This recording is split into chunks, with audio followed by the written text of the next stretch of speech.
Chairman. Mr. Barton? I have an amendment at the desk. It's called the Barton substitute. Barton substitute amendment. Clerk will report the amendment. Mr. Chairman, reserve a point of order. Point of order is reserved.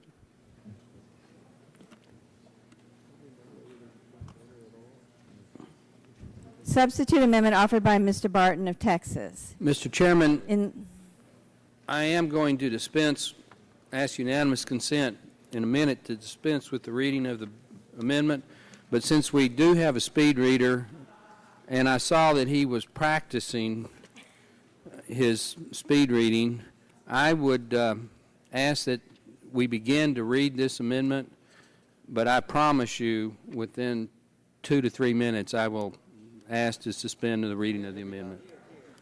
The clerk will read the bill. I want the speed reader to read the bill, not the speed reader clerk will read the bill. Before you begin the reading, have you been practicing the reading of this particular amendment? I just got it a couple minutes ago. Did you look it over? This version of it. Did you look it over? This version of it? I went over it a little bit. Okay. Yeah, I want him to read in a Texas accent. In lieu of the matter proposed to be inserted by me. Okay. Yeah, let's have order. The amendment offered by Mr. Barton is before us, and rather than ask unanimous consent to dispense with the reading, the rules require that the amendment be read. The clerk will read the bill. In lieu of the matter proposed to be inserted by the amendment offered by blank, insert the following. Section 1, short title. Listen Table of to contents. him. A short title of the Act may be cited as the Energy Production, Innovation, and Conservation Act. B, Table of Contents. Table of Contents for the Act is as follows. Section 1, short title and table of contents. Title 1, Clean Energy Standards. Section 101, Federal Clean Energy Standard. Title 2, American Energy. Subtitle A, Conservation and Efficiency. Chapter 1, Tapping America's Ingenuity and Creativity. Section 201, Definitions. Section 202, Statement of Policy. Section 203, Price Authority. Section 204, Eligibility. All right, Mr. Chairman, I ask unanimous consent that the reading of the amendment be dispensed with. I ask unanimous consent that he take the time to give your point of view.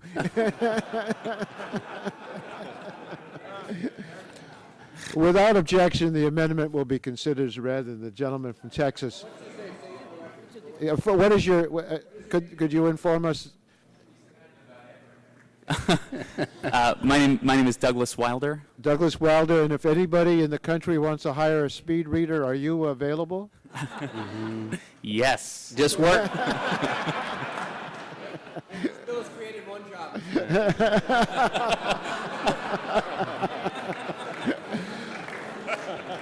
This is a lot of energy for one job. And the clerk lost hers. Okay. Committee will please come to order. Mr. Barton's recognized. Well, thank you, Mr. Chairman, and I just felt that since you went to all that trouble that we ought to at least get some benefit of the young man's expertise. If he'll just work on his accent a little bit, he'll have a bright future. Mr. Chairman, this is the Republican substitute.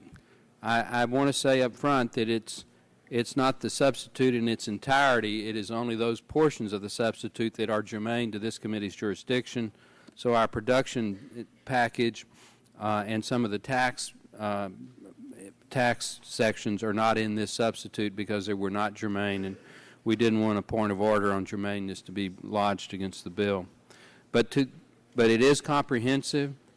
I should say that what Congressman Inslee said several nights ago, where he was very eloquent in trying to move the country in a new direction, this substitute in any other Congress would be considered very progressive, very moderate, but because it still attempts to use the market mechanism and the price mechanism to let people make free choices on which forms of energy to use and how to use them, it is not as directive and invasive by government as the pending legislation. For example, the substitute amendment does not have a cap-and-trade program. We don't need to regurgitate the reasons that those of us on our sides of the aisle think that that's an unacceptable idea. But we do accept that it would be better for the economy if we were less carbon intensive. And so instead of a cap-and-trade mechanism that's very complicated, we take a page out of the current law in the Clean Air Act and simply set a performance standard for new coal plants and natural gas plants based on existing technology. We set a limit on the amount of CO2 that those plants can emit.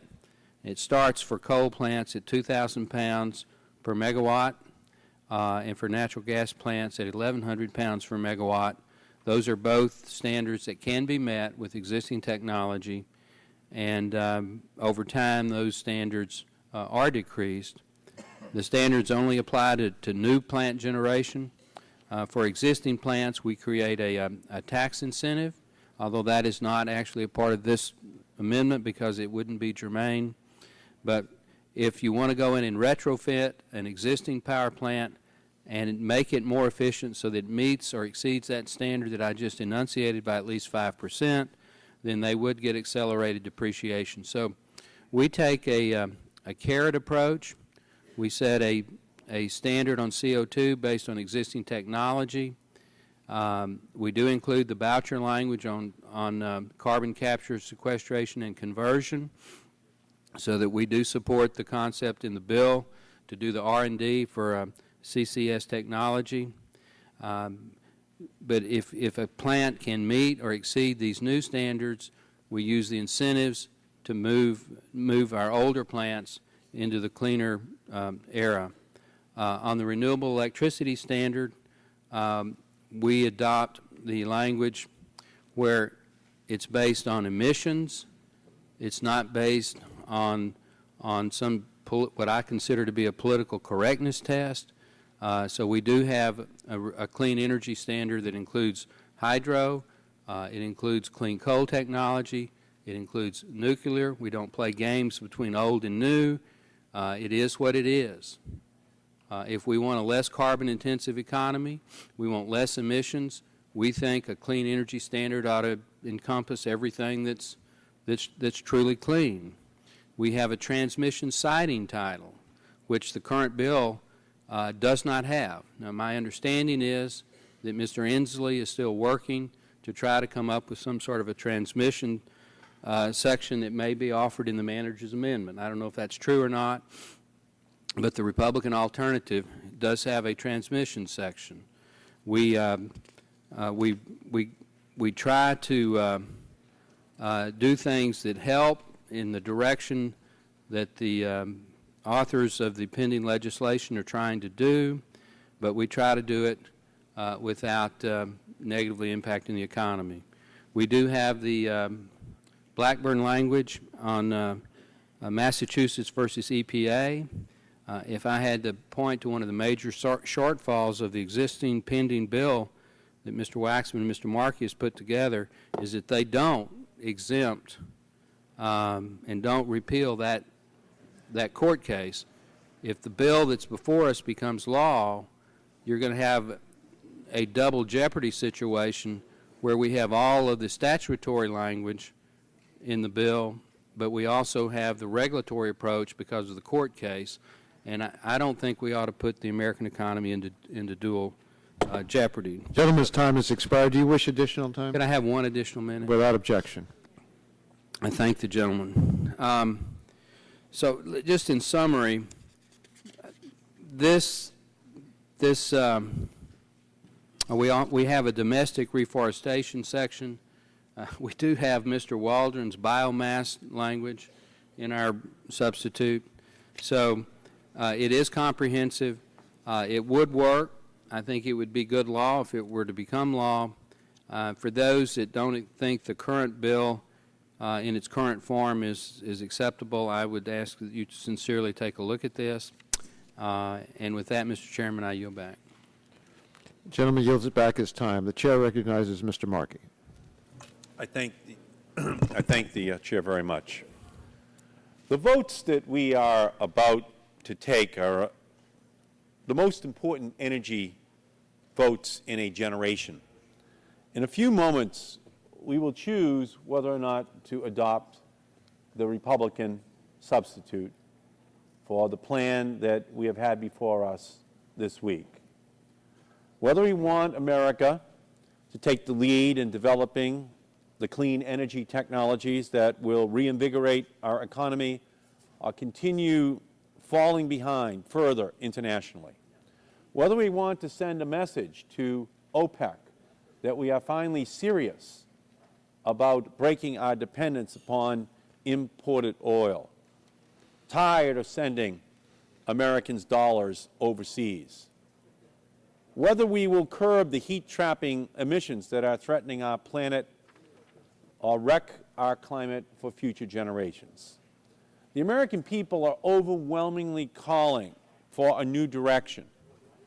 They are calling for this Congress to take action in a way that changes forever our relationship with that imported oil, with the loss of jobs overseas, with the pollution which is causing greenhouse gas warming on our planet. This substitute would eviscerate the renewable electricity standard, which is included in our legislation, which is at the heart of this plan to unleash a technological revolution, to unleash trillions of dollars of investment ready to go in all of the new technologies that can be used in order to break our dependence upon imported oil and chart our course towards a new clean, green energy job future. The bill as well, when it sets its performance standards for coal, uses a standard that could have been met in 1980. What we have done in this legislation, in conjunction with the utility industry, in conjunction with the coal miners, and led by Mr. Boucher, is to create a brand new paradigm where we will begin to make the investment in new coal technology and carbon capture and sequestration technology that will forever change the relationship between our planet and the burning of coal. The amendment would also undermine the benefits that the underlying bill will realize through energy efficiency by removing the incentives for utilities to implement efficiency programs. And worse yet, the substitute would create an incentive for utilities to increase consumer energy consumption. And finally, and the gentleman from Texas made reference to this, the substitute would repeal Massachusetts versus EPA, the most important Supreme Court decision on the subject of the environment in history, in a law which helped to forge the compromise which was reached and announced on the White House lawn just 2 days ago between the automotive industry, the auto workers, and the American people. It would be a huge mistake to adopt the Republican substitute. I'd like to yield back to the gentleman from California on this, because I think his words on this subject, on this substitute, are important to be recorded. Well, I thank you for yielding to me, and you have some time. There may be other members who want that last minute. But at this last minute of consideration on this amendment, substitute amendment, I urge my colleagues to defeat it. It would replace a bill that is supported by a very long list of public interest groups, environmental groups, who have put an enormous amount of energy into getting this legislation to the point where it is today. It would reject the input from some of the leaders in American industry who've said that we need to do the kinds of things that our legislation would provide. An incentive for businesses to limit carbon emissions, a bill that can create more jobs, and a real reduction in the pollution that's causing global warming. So I would urge my colleagues to vote against the substitute and to vote for passage of the underlying bill. The gentleman's time has expired, and the chair would proceed now to ask the clerk to call the roll.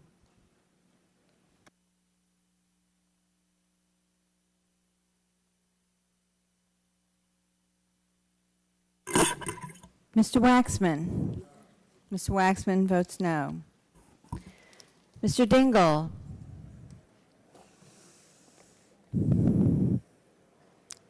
Mr. Markey. Mr. Markey, no. Mr. Boucher. Mr. Boucher votes no. Mr. Pallone. Mr. Gordon. Mr. Rush. Ms. Eshoo. Ms. Eshoo votes no. Mr. Stupak. Mr. Stupak, no. Mr. Engel. Mr. Engel votes no. Mr. Green. Ms. DeGette. Ms. DeGette votes no. Mrs. Capps. Mrs. Capps, no. Mr. Doyle. Mr. Doyle votes no. Ms. Harmon. Ms. Harmon votes no. Ms. Schakowsky. Ms. Schakowsky, no. Mr. Gonzalez. Mr. Inslee. Mr. Inslee votes no. Ms. Baldwin. Ms. Baldwin, no. Mr. Ross. Mr. Ross, no. Mr. Weiner. Mr. Weiner, no. Mr. Matheson. Mr. Matheson, no. Mr. Butterfield. Mr. Butterfield votes no. Mr. Melanson. Mr. Melanson votes no. Mr. Barrow. Mr. Barrow, no. Mr. Hill.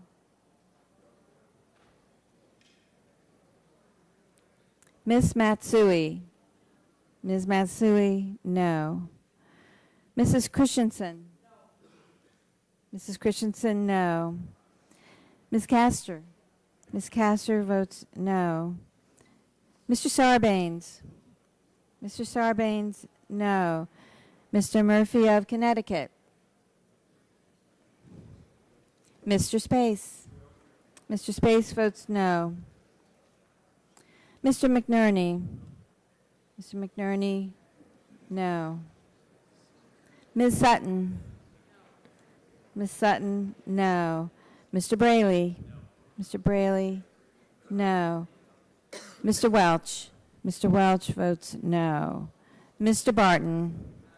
Mr. Barton, aye. Mr. Hall. Mr. Upton. Mr. Upton, aye. Mr. Hall? Do you want to vote? Okay. Mr. Hall votes aye. Mr. Stearns. Mr. Stearns, aye. Mr. Deal. Mr. Whitfield. Mr. Whitfield, aye. Mr. Shimkus.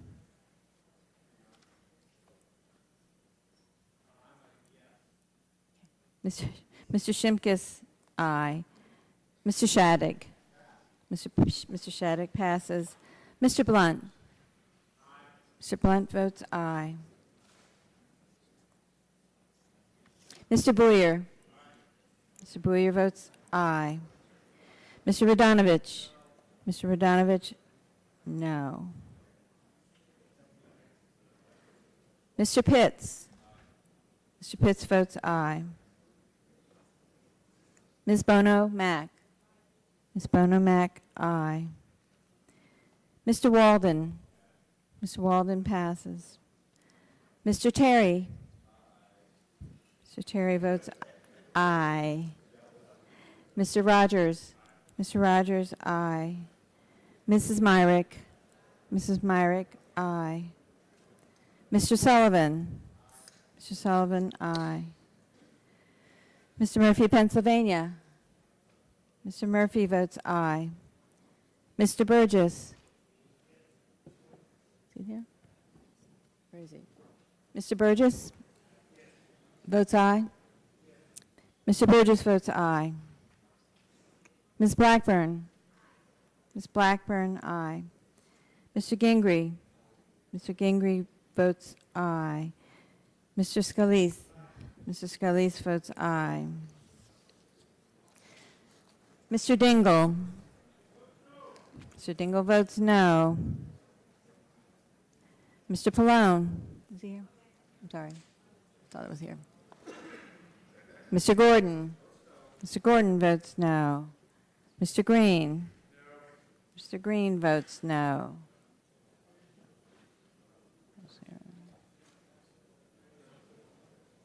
Anybody else? Mr. Gonzalez. Mr. Gonzalez votes no. Mr. Rush. Mr. Rush. Mr. Rush votes no.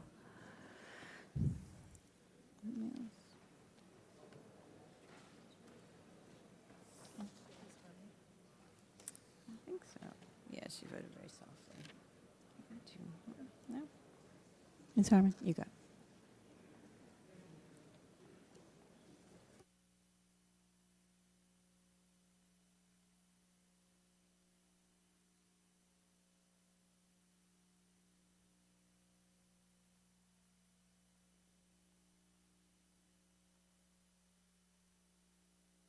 Mr. Pallone.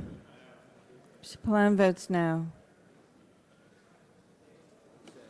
Have all members responded to the call of the roll?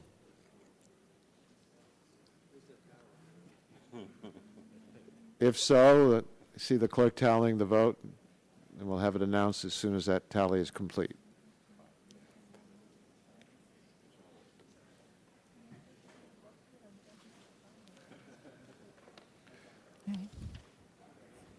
Clerk will announce the vote.